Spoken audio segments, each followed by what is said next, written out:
What's up, everybody? Today, I'll be counting down the top 10 roller coasters coming to amusement parks in 2018. And just to keep in mind, before I start, this is a worldwide list. And coasters like Special Weapon 8 or SW8 will not be on the list because we do not have an official POV and we don't really know the layout of the ride.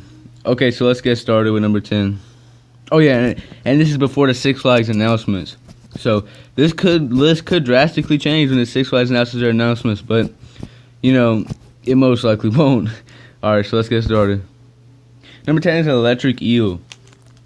Now, we already know the layout of this ride before they even announced everything. Well, all they really had to say was Premier Ride, Skyrocket 2. This is a clone ride. This is like a new style boomerang, I guess. A lot of parks are installing them. So let's just look at the stats. Alright, this ride is 150 feet tall, max height. It has a 0 G-roll at the top of the coaster, and then it goes 62 miles an hour. So it'll be the fastest and tallest coaster in the park.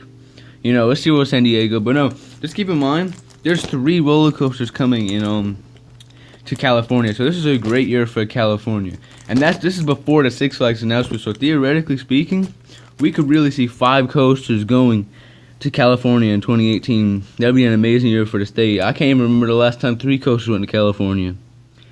I don't think any state has ever got that much coasters, except maybe Florida. I don't know. Okay, let's move on. Our number 9 is Hang Time in Osprey Farm. Now this was the latest announcement from Cedar Fair. Now let's look at the stats. Oh yeah, this is a Gerstlauer Infinity coaster. They call it a dive coaster, but because you hold at the top and then you drop at a beyond vertical drop and go through. Alright, so let's look at the stats. It's 150 feet tall, has a 96-degree drop, which is beyond vertical, and it's a dive coaster. Like I said, it holds at the top for a couple seconds, and then you go through 5 inversions. Basically, the whole ride is the drop, the lift hill, the hold and brake, the drop, and then inversions. But it's gonna be a good ride. I've been in Osprey Farm before. Boomerang, it was a pretty good ride, but they didn't have to remove it, in my opinion. It was alright. But yeah, it'll be a better addition to Boomerang. I don't know if we number 1 in the park because I didn't get to experience Accelerator because it was down all day. So yeah, my current number 1 there is Ghost Rider. I still think Ghost Rider will probably be the number 1 coaster still there. Yeah, so let's go move on. Number 8 is Wonder Woman Golden Lasso at Six Flags Fiesta Texas. Now, this is a RMC Raptor coaster, and there's some conspiracy theories saying that this coaster that basically they announced earlier because they knew another park had the same roller coaster and they wanted to be the world's first. I'll talk more about that later. So let's just get on to the stats. This roller coaster is 113 feet tall and has 54 miles per hour, and it goes in 3 inversions and has a 90-degree drop. Now there's a lot of 90-degree drops or higher coming on roller coasters this year. I don't know. People are saying this is the year of the 90-degree drop. Okay, so let's move on. Number 7 is Railblazer. Alright, now number 7 is Railblazer. Now this is what I was talking about earlier about the about Six Flags and then the Wonder Woman coaster. People think that this ride that RMC told Fiesta Texas that CJ was getting a Raptor coaster and they were trying to be the world's first. So Fiesta Texas announced like a month earlier, a couple weeks earlier. So people think they're the world's first. Now I think it's true, and it's kind of a stingy move on Six Flags parts. But Cedar Fair will forever be better than Six Flags. So at least we still got that. All right, so let's move on to the stats about this ride. Oh yeah, this is basically a clone of Wonder Woman. There's a couple differences. Instead of turning to the right, it turns to the left on the lift hill. And this thing has theming. This thing has Rockworks and an actual theme. Like I know Wonder Woman's kind of a theme, but there's probably not gonna be no theming in the queue, or maybe little theming in the queue. This thing looks to be heavily themed. Probably one of the most themed roller coasters coming out in 2018, besides another coaster I'll get to later on the list. Okay, so look at the stats. This thing's 106 feet tall, 52 miles per hour, 1,800 feet of track, and 3 inversions. Basically, it's the same stats, but a little bit shorter, a little bit slower. Oh yeah, so let's move on. Number 6 is Valkyria at Leesburg. Now this is the B&M dive coaster coming. Now it is kind of a shorter dive coaster at 154 feet. You know, has 2,296 feet of track, which is pretty long for a dive coaster in my opinion. And you know, it goes 62 miles per hour and has 3 inversions. You know, there's a lot of coasters with 3 inversions on this list so far. Which this is a good dive coaster, probably one of the best coasters coming in Europe. And you know, Leesburg is really shaping up to be one of the best parks in Europe, if not the best park in Europe right now.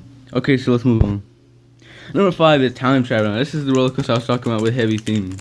This ride looks to be very heavy themed, as all roller coasters at Dollywood and Silver Dollar City and other sister parks. Alright, so basically this is a spinning roller coaster, and it has like 2 launches, yeah. And you know, I did a video on this. I did a video on mostly all these roller coasters. If you want to go check out their like full analysis and reviews, go check it out on my channel. But basically you start going out first drop, first out of the station, no lift hill, no launch yet, and you just go straight into the 90-degree drop.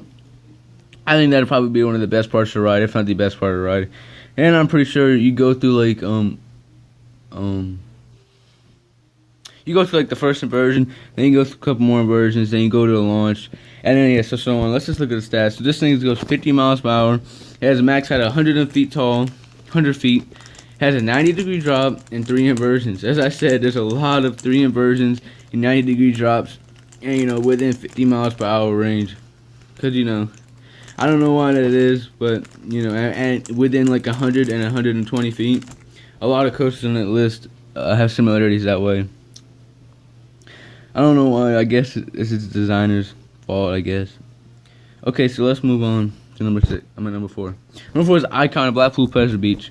Now, I couldn't really decide which was better, number 4, number 5, you know, but I just know this coaster is a lot longer. At least it looks a lot longer, and it looks like it can like sustains its speed better. But I know you can like mess with Roller Coaster Tycoon and Planet Coaster to like make the speed go faster at the end and make it not slow down. But I don't know if they did that.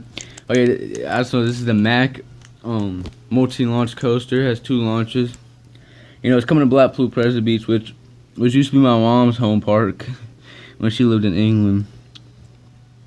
So yeah, okay, let's get to the stats. So this thing's 88 feet tall, 50 miles per hour, 3,750 feet of track, which is pretty long. And it has 2 inversions and 2 launches also.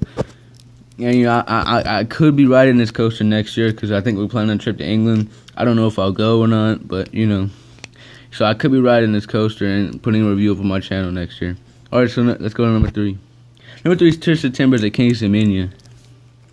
Now this is at one of my semi-home parks. You know, it's within a 5-hour range of me. There's like, basically Kings Dominion, Dollywood, Six Flags Over Georgia, and Busch Gardens Williamsburg are all in like a 5-hour range of me. And then Caronwood is my home park within like I think it's an hour away from my house. So yeah, now this roller coaster is an RMC hybrid. It looks really good. It has a barrel roll down drop, 109-foot barrel roll down drop, 3,351 feet of track, 3 inversions at 54 miles per hour. Now I think this is a pretty, I don't know if it's a really big step up from number 4, but it looks like it'll be one of the top coasters to ride this year. And it looks really good, and possibly number 1 in the park. I don't think so. I really don't think none of the coasters besides the first 2 which are coming up could really be better than the Giga coasters. But let's get started with these lists. Alright, now number 2 is the Intamin Hypercoaster. It's unnamed, but we do have a POV, so I'm including it on this list. It's the Energylandia Intamin Hypercoaster. Now let's look at the stats. This thing's 262 feet tall, 86 miles per hour, and 85-degree drop. This thing looks like an absolute monster. I mean, it even has a Stengo dive. This coaster could be one of the coasters that people talk about to be number 1 in the world. I see them talking about this coaster, number 1 coaster, Intimidator 305 and Fury 325. Those will be the 4 coasters that are talked about to be the number 1 in the world. And I don't see this being like the absolute number 1. I could see number 1 being the absolute number 1. But we're gonna have to wait to see because nobody has actually ridden any of these roller coasters at the moment because most of them are still pretty much in construction. But yeah, so yeah, I could really see this coaster being one of the roller coasters, one of the top like 5 roller coasters in the world when it opens. I'm really looking forward to riding this coaster one day. Okay, let's move on to number 1. This is the one to only Steel of Vengeance at Cedar Point. Now, this thing is an absolute monster. This is an RMC hybrid coaster. This thing was really hyped up. I think it will probably deliver. Alright, so let's get into these stats. This thing's 205 feet tall, 74 miles per hour, 5,740 feet of track, 4 inversions, which is a record, and a 90-degree drop, which is another record, and 205 feet is a record too, and 74 miles per hour is a record too. I'm pretty sure the track length's a record too. So yeah, all the stats are just breaking records. This thing looks like an absolute monster. It looks like it has super good floater, ejector, really good drop. You know, that's one of the main things I look in a roller coaster, the drop. Like a good forceful drop. And I think this coaster will deliver. Now, I could definitely see this coaster being one of the coasters that they consider to be the best roller coasters in the world. Definitely better than all the Gigas, except for maybe I-305. I don't know. It'll probably be better than I-305. And it'll probably be better than the Energylandia Hyper Coaster. I don't know. But the really only competition I see this coaster having is Fury 325 at Carowinds. You know, I think it's going to be really hard to beat, but it could do. And this could be the number 1 coaster. But regardless of that, I really think this is going to be a really good ride and a coaster that people talk about for a really long time. Alright, so everybody, thanks for watching. Don't forget to like if you like the video, subscribe if you like the content, and comment if you have questions, comments, or concerns. Thank you, guys.